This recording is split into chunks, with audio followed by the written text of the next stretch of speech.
We're pleased to be joined now by European Ryder Cup captain Luke Donald. Luke, welcome to your 17th PGA Championship. How much have you looked forward to competing in yet another major? Well, yes, where I am in my career, I'm obviously very grateful to the PGA of America for giving me this invitation to play this week. I still, aside from my captain's duties, I like to work on my games, keep working at it, and playing majors is always fun. The atmosphere, playing on world-class golf courses against world-class field, testing your game. It's going to be a test for me this week. It's a brute of a golf course, very long, and with the weather, it's playing even longer. But glad to be here. It's great to be around all the players,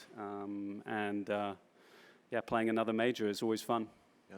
And then also with your captain's hat on, how do you feel about another strong showing from the Europeans following the Masters? Yeah, it's great. Talking to a few guys, it's always nice when potential guys on your team are up there each and every week, playing against the strongest fields in golf and doing extremely well. Sometimes it's a little bit of a, when you have two or three guys up there, like at the Masters we had, obviously Rory, Justin, Ludwig last week, Shane and Sepp. There's always got to be one loser as well, which is the tough part, because I'm texting the guy saying hard luck, but inside I'm thinking, this is great because I've got a few guys that potential guys all playing really well. So it's a great problem to have. I love the momentum that we have so far. The players always seem to elevate their games in Ryder Cup years, and it's good to see. That's great. Thanks. We'll take some questions, starting right here with Juan. So look, we always, and especially now, we talk about the animosity, the tensions of the Ryder Cup, and maybe because I'm European and American at the same time, do you have memories of moments when the fans from Europe and the US come together, the players come together, the great things about Ryder Cup being a place where everybody comes together, no? The Ryder Cup has an amazing history, and I think that's what creates really fun viewing for the fans. I think golf in general is very much an individual sport, but the Ryder Cup is team, and it relates a little bit better to the fans because of that. They're used to watching basketball and football and soccer and team sports, and they get behind those teams. And I think that's why the Ryder Cup is special. It's played over a lot of history. There's a good balance of U.S. and Europe winning. It's been a good battle over the last 30, 35, 40 years.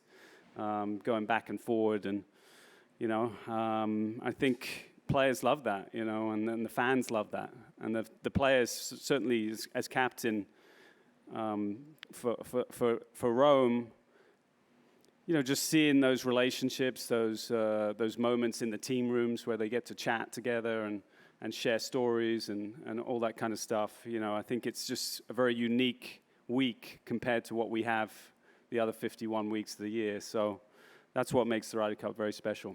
And at the same time, will you say you're friends with the captain of the American team and the players of the American team? And your players are friends too, no, in a way. No? I think we have a deep respect for everyone. And, in the end, there's always, after 3 days of long battling on Sunday night, we always come together and we share stories. But Friday, Saturday, Sunday, we want to win. We want to win, and the competitiveness of these players, which makes them how great they are, really shows up. But we have a deep respect for all the players, and I have a deep respect and friendship with Keegan, my opposite. So nothing changes, but it doesn't mean you don't want to beat them. Thank you. Mike 10 and then Mike 12, please. Hey, Luke. Luke. Just wondered if you'd had any indication about when the appeals, John Rahm and Tyrrell Hatton's appeals, might be heard, and is there any sort of ongoing concern from you that those guys might end up not being eligible for the Ryder Cup? I have had zero conversations. You know, again, that's a question for Guy Kinnings. I do not get involved with the politics of that. So my concentration is to get the best 12 players to New York, and you know, hopefully everyone is eligible. Alex? Luke, regarding the best 12 players for constructing your Ryder Cup roster, some captains typically lean more on emotion and partnership that they formed, while others are a little bit more analytical.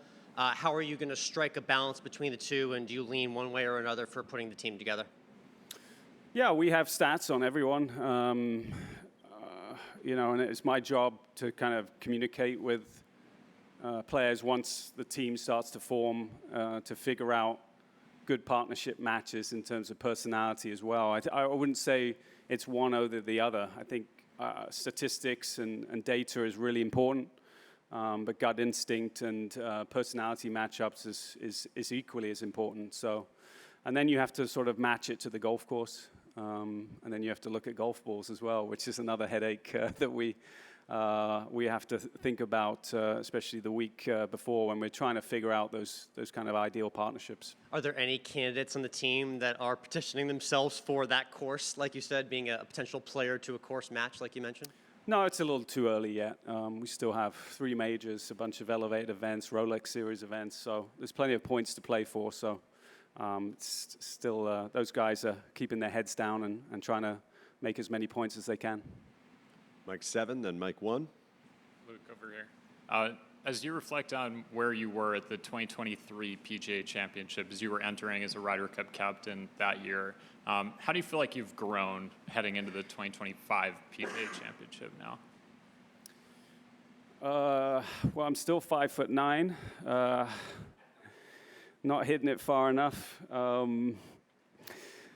I think as a player, not much has changed. I still like to work on my game, and it gets harder the older you get. But as a captain, I certainly learned a lot about myself before Rome.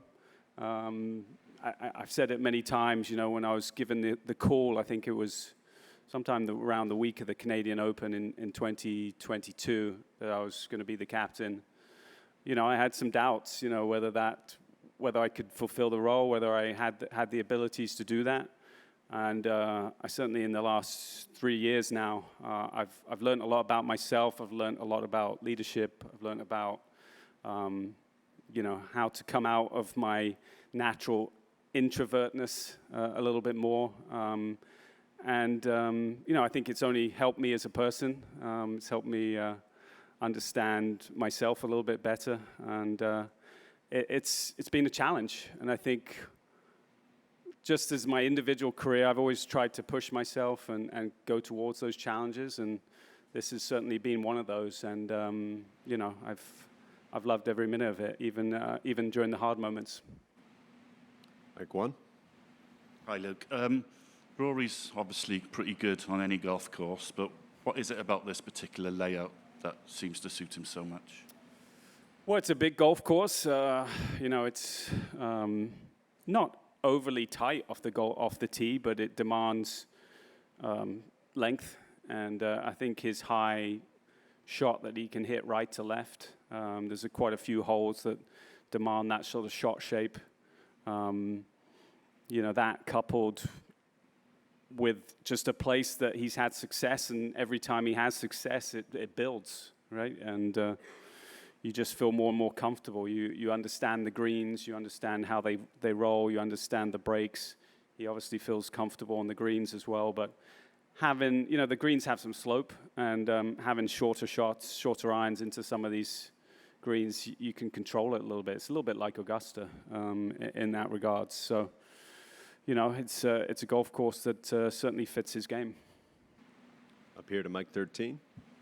Luke, assuming all doors are open and everybody's eligible, how do you try to assess these guys like Jon Rahm and Tyrrell Hatton and Sergio Garcia, knowing what they're capable of doing in the Ryder Cup, but not being up in the points with everybody else, or maybe is competitive in the points to automatically qualify. How do you assess what they're capable of and making those choices when the time comes? Well, first and foremost, data and analytics. We do have pretty in-depth data, even on the guys on Live, and so we can track. We know exactly how they're playing, you know. And then obviously the majors are important. I think that's the time when everyone gets together and on good golf courses, and you have stacked fields, and just to see how they're playing in those is another point that we take into consideration quite a lot. And also knowing how intense the atmosphere is likely to be at Bethpage, how important will it be having guys who've been in that cauldron before over more rookies? Yeah, I think I will certainly give a little bit more of importance to experience, people who have been able to handle those big moments under the most scrutiny, you know, those major championships, people who can step up. You know, have had chances to win or have won major championships. You know, I think it's something I'll definitely consider, and it will be something that could give someone an edge if they're on a very similar playing field in terms of statistics. Alex, right here. Yeah. Luke, you said part of your job is to put together the best team. And I know you said also that you're not involved in the process in regards to Terrell or Sergio or John. But does that mean you wouldn't advocate for them if the process went there against them? Well, I would love for them to be eligible, but again, I'm not involved in that process. That is not my role. I'll leave that up to Guy, and I think he can answer that one better than me. So just to confirm, so you do believe that your role is to get the best team together, but yet you wouldn't be willing to advocate for those guys if they weren't eligible? Well, I think Guy knows that I want my best 12. Let's put it that way. But I haven't talked to him about that. Over to Mike 5 and then Mike 2. Luke, sorry, over. Hi. Of your 12, how many would you say are locked in currently? And as part of that, John Rahm was asked yesterday if he's basically been given a nod and a wink to say that you're in one way or the other, but you deferred that question to you. So, Okay. yeah. Well, I haven't given anyone a nod. You know, I think it's a little bit too early for that. Again, we have very in-depth stats. We know exactly how these players are playing. We have a great idea of where they stack up against each other and against the US. But I think it's a little too early to be giving anyone like firm assurances right now. We have 3 majors, you know, Elevate events, you know, plenty of other events, Rolex events to play, and you know, I want them to go out and feel like they go and earn it, you know, and you know, that's going to play well. But again, we do have a lot of stats in terms of John. You know, he's one of the best players in the world, and I would expect him to be on that team, but I certainly haven't given him those assurances. He needs to still keep going and playing, and just like everyone else. That's, again, no assurances have been given right now. Adam?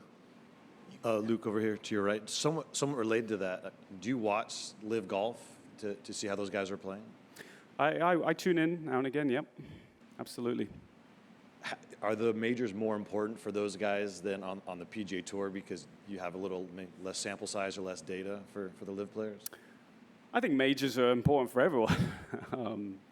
But it's important for me, the majors, because you know, I personally I don't see, you know, the Johns, the Tyrrells, Sergios, etc. As much these days. So in terms of just talking with them and seeing them face to face, like, that's important for me. Luke, is there anything you learned about Sepp Straka at the 23 Ryder Cup that gave you a hint of the breakout season that he'd now have? Well, I think he was picked for a reason in 23. I think he's sort of proven that, you know, he deserves to be thought of as one of the best players, European players. Just a cool, calm, collective, doesn't get too bothered by things, very consistent game, you know, great putter. You know, we saw that on Sunday. He just sort of did what he knows he can do. Didn't seem to get too up, too down, and you know, played extremely well. So he's just a very, very consistent ball striker who works hard at his game. There's not too many weaknesses in his game, and I think you know, he was great to be around as well in that team room. He was just fun and joking, and just an easy guy to be around. Your college teammate, Tom Johnson, club pro out at Meadow Club, made it here this week. What's your best Tom Johnson story? Ooh. Best Tom Johnson story. I don't know. I'm not sure they're appropriate for this audience. We had some fun in college though for 4 years. That's for sure. We'll wrap things up over here with Sean. A few people I've spoken with on the International President's Cup team, they all say, we've just got to do what Team Europe does in order to beat the Americans. Have any of them reached out to you to try and better understand the recipe? I talked to I talked to Trevor more for myself when he was captain before Rome. I ran into Jeff Ogilvy at the Masters this year, and he wants to sit down and have a little chat. But you know, again, I'm happy to kind of share what we do if it helps. Yeah, they're still building a little bit of their history, and it certainly has been a little bit one-sided. The results, I'd say, the competition is probably closer than the results would say. But yeah, I'd be happy to talk to Jeff. Great. Thanks for your time, Luke. We Thank appreciate you. it.